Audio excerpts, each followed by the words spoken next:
Welcome to MMO Grinder's Sidequest, where I take a look at early open or closed betas, subscription trials, and simpler titles, giving you a quick first impression. Today I'll be looking at Vermintide 2, sequel to the high-polished sleeper hit Left 4 Dead clone set in the Warhammer End Times universe, as we move on from slaying hordes of ratmen to slaying even more hordes of ratmen, but also having the chaos show up and give them a hand.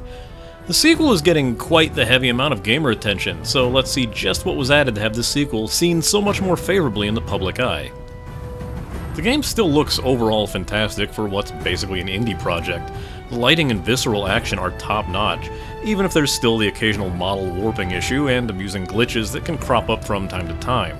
It's very easy to get lost in the atmosphere of this game, and plenty of nice touches were included for Warhammer fans, as well as anyone who appreciates the little details.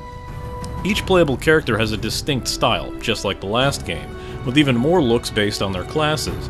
But those who miss confusing their friends with the elf's furred rat-like collar from the original game will have the option to be accidentally shot at all the time as a cosmetic unlock for those who also own the original game. The soundtrack is once again composed by Jesper Kyd, who does a wonderful job creating the same uneasy atmosphere, and perfectly complements the action, intensity, and despair of every encounter. The sound work is just as visceral as before, capturing every slice, crush, and slash with impressive, impactful effects all around. While the core gameplay remains the same, more or less being a Left 4 Dead-like FPS with 4-player squads working their way through massive levels and seemingly endless hordes, there have been plenty of quality-of-life improvements that implement a much better loot system, and others that vastly increase the game's challenge and difficulty. Veteran players of the original game have remarked on how much more unforgiving the enemies are, on even the most simple mode, giving each character class a role that provides a valuable use to the overall team, and if you end up having too many others not playing their role, or one player sprinting off alone to try to speedrun the level, it'll have everything go south really fast. Part of this difficulty is due to the addition of new boss monsters, even upgrading the tank-like Rat Ogre to be a lot more nimble and ferocious, adding a massive flamethrower-armed and armored rat, as well as vomit-spewing trolls and nightmarish spawns of chaos. The Chaos Alliance with the Skaven also brings in new specials like the Chaos Warriors and Blightstormers, bringing about a whole new level of threats to the party. The game even goes as far to cap off acts, with stages that conclude with their own mechanics-heavy boss fights.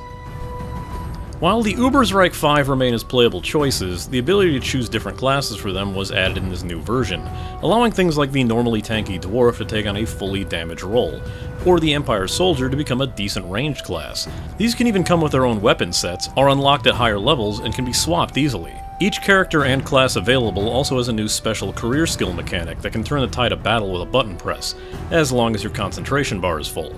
It allows things like the Witch Hunter to push back nearby enemies with a shout, and increase the crit chance of every ally near him, or the Bright Wizard Pyromancer career, having an enemy-seeking fireball that can even make short work of some of the more difficult enemies. As the loot system was an absolute requirement to be overhauled from the last game, this game takes more of a lucky box approach that isn't as terrible as it sounds. Performing certain tasks and matches grants you experience to level up this box after each match, with more levels giving better loot when opened. Loot will always be relevant to the class that you're currently playing, and getting the things you want are no longer down to a literal dice roll now that the crafting system has been simplified. However, the new loot system brings about a new way of gating off harder content, by needing players to equip gear with a higher hero power rating. The higher the rating, the higher some basic character stats, with the special quality weapons only granting some bonus stats like extra damage to Skaven or more stamina to block with. Reach a high enough hero power and you'll be able to enter higher difficulties.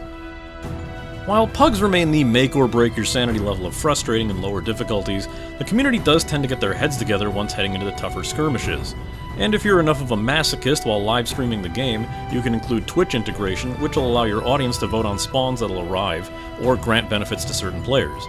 Though, we do tend to find it a bit too chaotic for an already chaotic experience.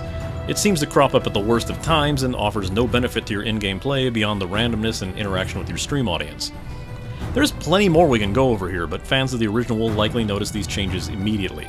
Everything Vermintide 2 does is a marked improvement from an already fantastic original offering, gaining it a sudden massive popularity spike and sales that far surpass the original. With even more to talk about, I don't think we're entirely done giving this game attention. Stay tuned. This has been an MMO Grinder Sidequest, and it's time I logged out.